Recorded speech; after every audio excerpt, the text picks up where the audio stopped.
We have to prove who's the real champion this fight.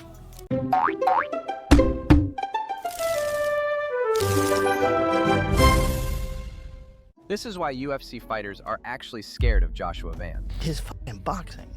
It might be the best in the UFC. It took all the stink off of the way he won the title.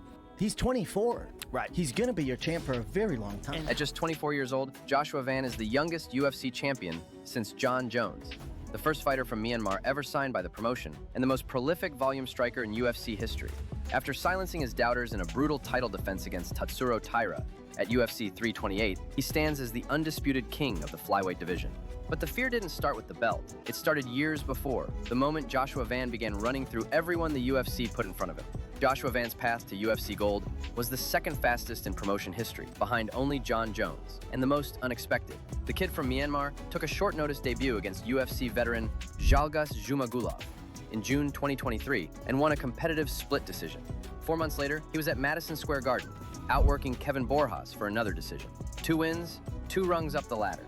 But the man making promises in interviews wasn't backing them up with finishes. His team had a nickname for him, Decision Fighter. That all changed on January 13th, 2024. Van took the fight on short notice against Felipe Bunes, a Brazilian jiu-jitsu black belt, the reigning LFA flyweight champion, and a longtime veteran finally getting his delayed UFC debut. Bunes had been studying Van's tape, and he wasn't impressed. He likes to move forward, pressure.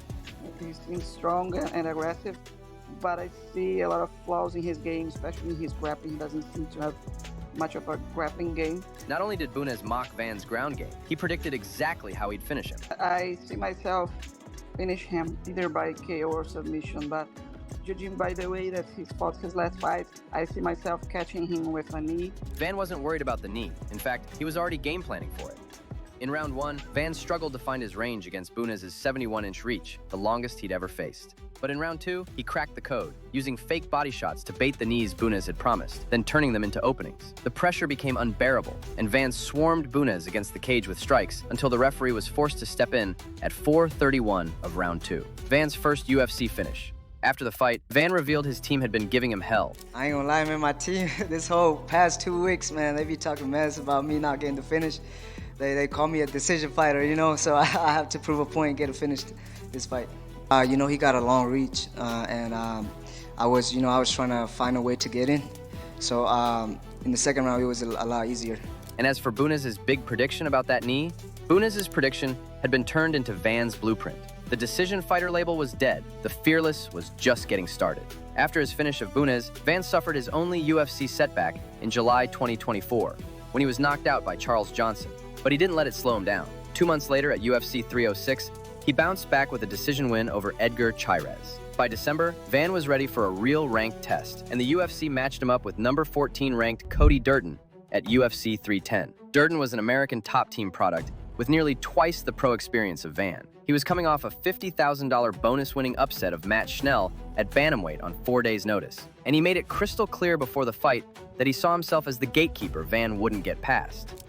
He's young, hungry, he's a good fighter, but I'm on a whole different level than Edgar Chairez. I'm on a whole different level than JoshuaVan, and I can't wait to show it next weekend. Durden didn't stop there.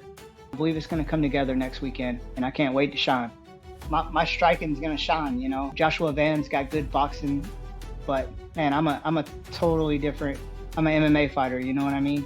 I'm going in there, going to put on a master class, and it's going to be a tough fight. We're going to go to hell, and we're going to see who survives. When the cage door shut at T-Mobile Arena, only one man survived. After a competitive opening round, Van turned up the pressure in round 2 and broke Durden's face in the process. A clean punch fractured Durden's orbital. From that moment, Durden could barely see. Van spent the final 2 rounds peppering him with combinations, mixing in body shots and clean jabs, while Durden tried to wrestle his way out of trouble. The judges scored it unanimously for Van. The levels above promise had ended with Durden in the hospital. After the fight, Durden didn't make excuses. He took to social media to acknowledge what had happened. Van wasn't satisfied with the win. He was ready for ranked opponents. The top 10 or top 5 will do me right. The UFC was about to oblige. After Durden, Van took a quick 3-month turnaround to face Raid Saruya at UFC 313 and walked out with the Myanmar flag for the first time in his career after the UFC finally approved it. He won a clean, unanimous decision, defending 17 of 21 takedown attempts. His ranking was climbing, But the real test was waiting at UFC 316, Bruno Bulldog Silva, the man who had just brutally finished Cody Durden the previous summer. Silva was a Brazilian Jiu-Jitsu black belt, a former chief training partner of Henry Cejudo, and was riding 4 straight first-round finishes before a setback against Manel Kape. Just like Felipe Bunez 18 months earlier, Silva took one look at Van and decided he'd found the weakness everyone else had missed. When the cage door shut at the Prudential Center, Silva came out firing leg kicks, knocking Van off balance early. But Van read the pattern fast. He timed 2 clean counter right hands that visibly stunned the Brazilian, then followed up with a short left hook that knocked Silva down. Silva, the BJJ black belt, who had just talked about Van's holes in grappling, desperately shot for a takedown.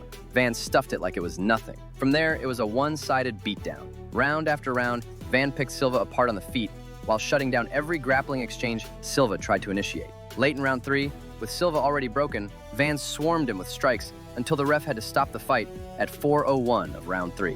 Van had finished the man who finished Durden. The holes in his grappling theory had ended with another Brazilian BJJ black belt face down on the canvas. After the win, Van made his next move clear.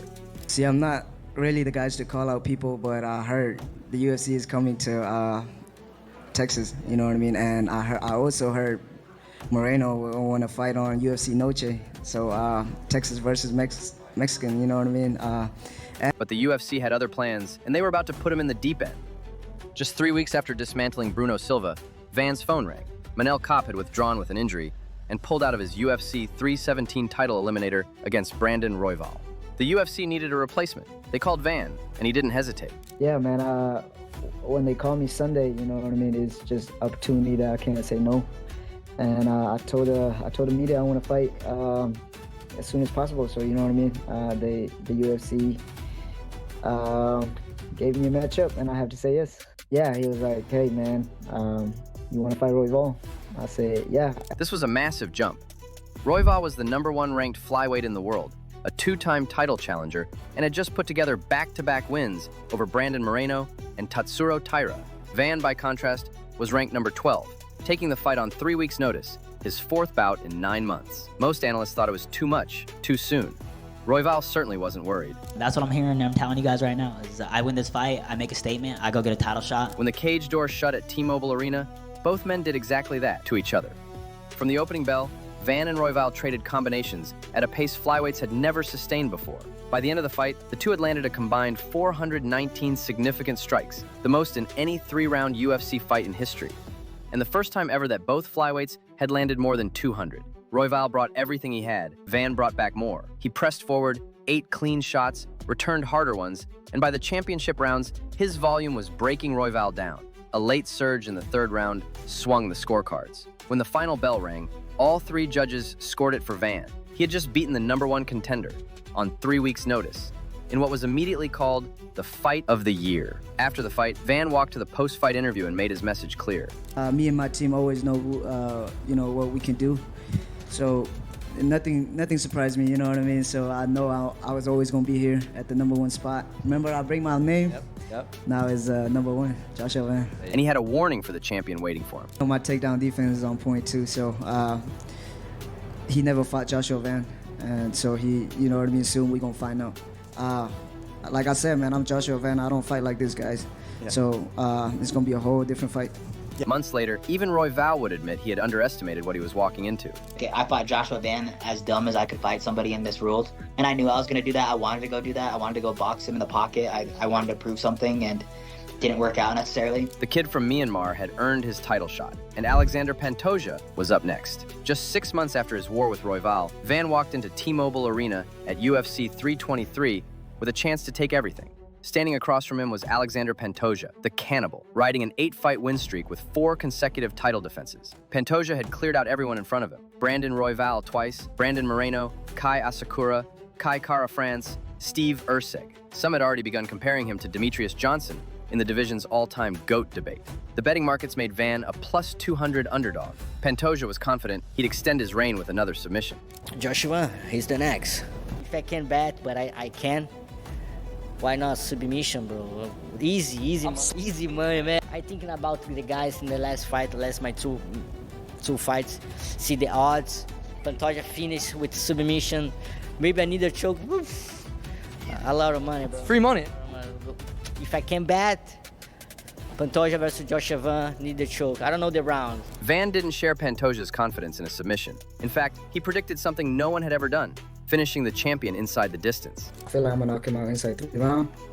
If not, it's gonna be a war. You know Pantoja, man. That gonna bring it. So, and I'm gonna bring it. So you know what I mean. I'm thinking inside 3 rounds, but I'm well prepared for a 5-round too. So Pantoja, for his part, knew exactly what he was facing. I feel the similar mindset, mine, JoshuaVan, you know.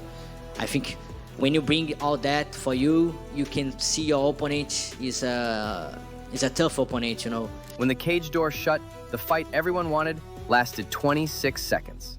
Pantoja came out aggressive, throwing a high right head kick. Van caught it, elevated the leg, and shoved Pantoja backwards. The champion twisted midair trying to brace himself, and his arm folded awkwardly beneath him as he hit the canvas. As Van moved into ground and pound, Pantoja stayed down, his elbow dislocated. The referee waved off the fight. JoshuaVan, 24 years old, born in Myanmar, second only to Jon Jones as the youngest UFC champion in history, was the new flyweight king. yes, man.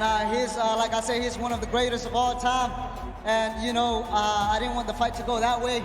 Maybe the UFC will figure something out, man. It wasn't the way Van wanted to win, and he said so.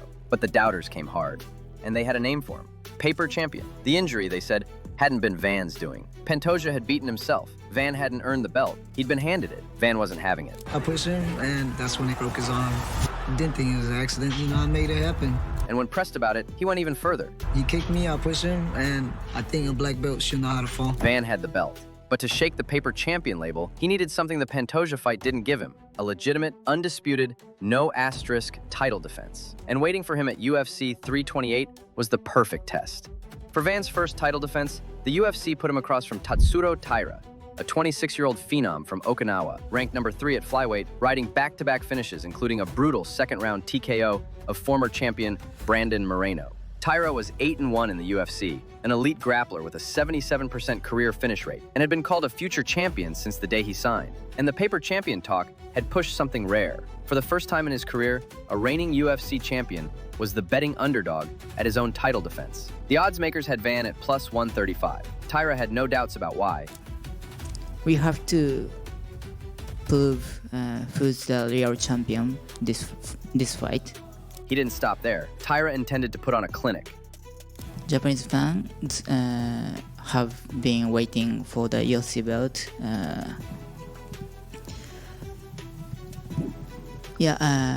I will win and bring the UFC belt back to Japan. I'm ready to seize this opportunity. The first 2 rounds at the Prudential Center looked like Taira was about to deliver on that promise. Less than a minute into round 1, Taira ducked under Van's hands and dragged him to the canvas. From there, it was a grappling clinic. Taira controlled position, threatened submissions, and ate up most of the round on top.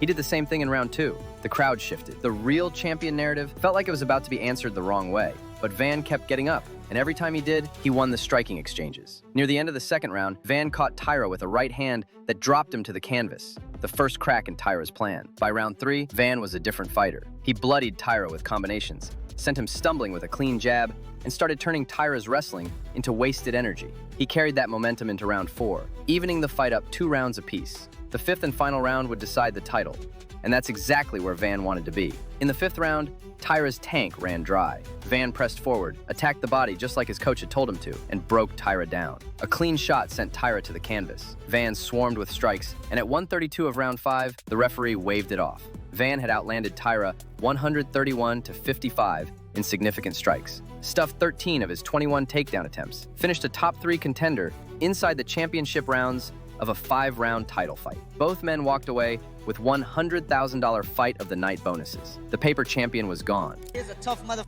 Tatsuro. And shout out to my coach, Daniel Pineda. He said, go to the body and you finish him.